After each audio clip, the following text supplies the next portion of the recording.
Gara-gara ada komentar seperti ini, saya jadi bersegera untuk membenahi beberapa polybag tanaman stevia. Saya memang agak sedikit mengurangi intensitas dalam mengurus tanaman karena kenapa? Nah, ini buktinya.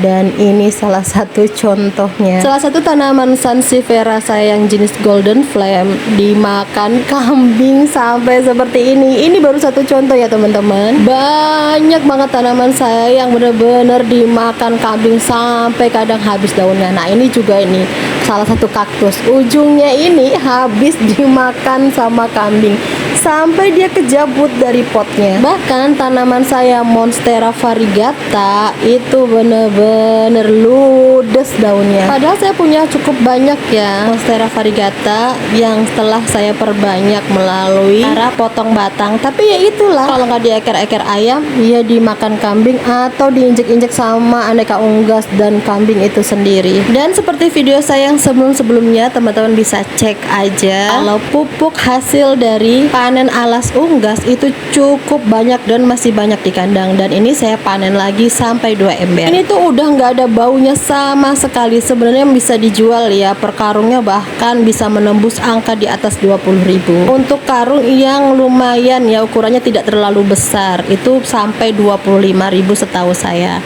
Apalagi kalau yang karung besar di atas itu. Nah ini stevia yang ngerimbun segini biasanya saya jual itu 15.000 ya kalau via online. Nah kalau via offline biasanya harganya beda lagi. Nah kalau polybag yang kecil biasanya saya jual itu 5.000-an aja atau 15 2 tergantung rimbun dan tidaknya. Dulu sebelum ada kambing saya punya cukup banyak bibit stevia yang di polybag. Alhamdulillah sudah terjual beberapa polybag. Nah ini beberapa polybag stevia saya perbaiki beberapa kondisinya. Saya potong batang yang memang sudah saatnya dipotong, tetapi tidak semuanya ya teman-teman, karena rencananya ini mau saya jual. Lalu saya kasih pupuk dari kandang unggas tadi yang sudah saya perlihatkan, karena memang sudah ada yang menanyakan bibit stevia ini. Selain itu saya mulai bongkar Homalomena variegata yang ada di rice bed bersebelahan dengan beberapa tanaman, salah satunya Sente variegata atau Alocasia macrorhiza. Jadi ini bisa jadi salah satu income untuk teman-teman semua juga kalau teman-teman tinggal di desa. Jadi nggak perlu kita risau, yang penting tanam aja terus. Kita nggak pernah tahu kapan rezeki itu akan datang. Dengan beraneka kesibukan saya yang begitu menumpuk dan ala kadarnya, alhamdulillah banget masih bisa dapat income dari jual bibit tanaman, hias maupun pangan.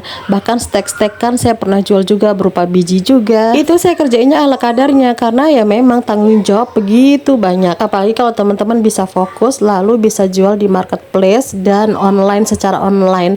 Nantinya berjalannya waktu teman-teman insya Allah akan ada pelanggan. Jadi action aja dulu, tanam aja dulu, perbanyak aja dulu, dan jangan lupa diusahakan dengan sistem integrated farming. Jadi pupuknya kita nggak akan pernah beli karena kita punya persediaan pupuk yang begitu banyak. Ini saya di desa loh, dan perekonomian di daerah sini tuh lumayan agak sedikit sulit. Tapi saya bisa menghasilkan omset ketika corona itu sampai 3 juta lebih dalam waktu 1 bulan. Dan alhamdulillah sudah pernah kirim tanaman sampai luar pulau, Sulawesi, Kalimantan, Bali, Bangka Belitung, seingat saya. Dan masih ada beberapa tempat yang saya agak lupa. Dan ini sekalian saya nanam pohon entah cemara atau pinus ya di pinggir jalan. Semoga bisa tumbuh subur dan bisa merimbunkan dan mempercantik kondisi jalan dan kebun. Selain itu kayunya pun kalau sudah waktunya dipanen tuh masih ada harganya. Ini ketika menanam juga saya kasih pupuk hasil dari alas unggas. Dekat nanam pohon pinus atau cemara tadi ada biji kemangi yang sudah mengering. Akhirnya saya petik aja dan saya sebar gitu aja di dekat musola yang ada polybagnya. Berkebun itu masya Allah ya, selama menggunakan sistem yang tidak zalim terhadap lingkungan dan makhluk hidup, insya Allah keberkahannya itu luar biasa banyaknya. Selain itu berkebun itu salah satu hiburan ibu-ibu rumah tangga. Jadi kira-kira teman-teman semua para ibu-ibu terutama kapan nih mulai berkebun?